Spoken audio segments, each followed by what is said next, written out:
Just আমার শালীর ছেলে। তো আমার ছেলেটার বয়স হলো 20 আর ওর হলো 19। তো ওরা এই বেটে যেখানে এখন কথা বলতেছি, এখানে একসাথেই ওরা থাকতো।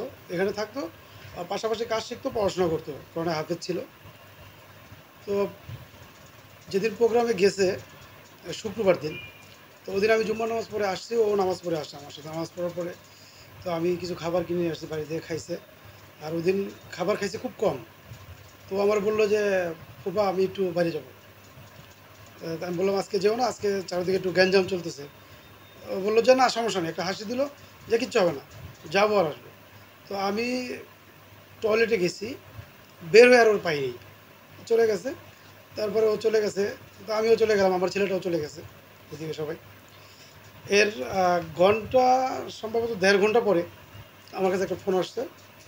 বলছে যে আপনার, সবাই জানে যে আমার বাইক নেই, মানে আমি ওইভাবেই করি আর কি। তো একজন ফোন দিল আমার, যে আপনার ভাইগনা তো মারা গেছে। তো আমি মনে হচ্ছে মস্করা করে আমার সাথে হয়তো। আর চারিদিকে তো গুলির আওয়াজ শুনতেছি। তাহলে আমি বললাম, আমি ওরে একটু মানে রাগ করে বললাম যে ফাইজলামি করো। তার কিছুক্ষণ পরে আরেকজন আমাকে ফোন দিয়ে বলছে যে আপনার ছেলে মারা গেছে। তো আমি ধরে নিচ্ছি আমার ছেলেই মারা গেছে, যে যখন 2-3 জন আমার বলছে। তো হার্ট ফাউন্ডেশন থেকে খবর আসলো, ওখানে গেলাম। যাওয়ার পরে দেখলাম যে আমার এই ভাইগনাটা, তো আসলে কলিজাটা আমার ছিদ্র হয়ে গেছে ওটা দেখার পরে। কারণ আমার সাথে থাকতো, প্রতিদিন রাত্রে আমি ঘুম পাড়াইতাম ওদের।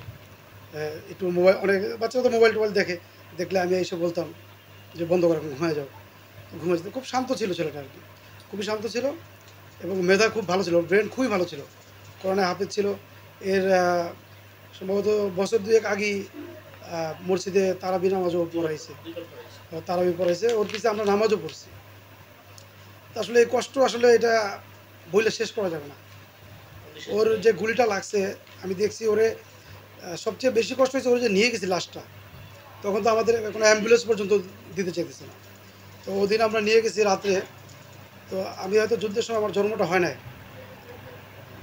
আমার মনে হয়েছে যে যুদ্ধের সময় এরকম ক্রিটিক্যাল অবস্থা হয় নাই। ওরা যেভাবে আমরা নিছি, রাস্তাঘাটে মারামারি, গ্যাঞ্জাম বন্ধ, মানে এক পর্যায়ে হলো রাস্তার ইটা টিটা সরেও নিতে হয়েছে, এভাবে নিছে আসলে। ওটা বলার কোনো ভাষা নেই আসলে। ওই রাত্রটা জীবনে ভুলবো না আর কি। ওটা এটা আসলে আমরা ওইভাবে কিন্তু সামনে দেখি নাই, ঠিক আছে। তবে ওর গুলিটা সাধারণ কোনো গুলি না। কারণটা হলো ওর যে ব্যাক সাইডে লাইগা এই বাম পাশে হার্টের বুক ছিদ্র বের হয়ে গেছে ওর গুলিটা। সম্ভবত হয়তো সামনে থেকে লাগছে, পিছন থেকে বের হয়ে গেছে গুলিটা। তো এরকমভাবে আসলে পুলিশের গুলি বুঝতে পারতেছে আসলে কিসে গুলি করছে এটা। মানে এত বড় ভোগলা হয়ে গেছে, আপনি ইচ্ছা করলে এখানে হাত ঢুকে যাবে এই অবস্থা। এখন এটা যারা এগুলো নিয়ে যারা করে, তারা বুঝতে পারবে আসলে কী দিয়ে গুলি করছে। এই না, আমি আসলে মামলা করে নেই। এর কারণটা হলো ওর বাবা থাকে চাঁদপুরে। তো ওর বাবা একটু ভয়ই পাইতে, এই ব্যাপার নিয়ে ভয় পায়।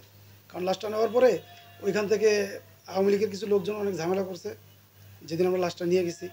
তারপর ওই থানা থেকে, চাঁদপুর থানা থেকে লোকও আসছে, সব মিলে উনি প্রচণ্ড ভয় পাইছে।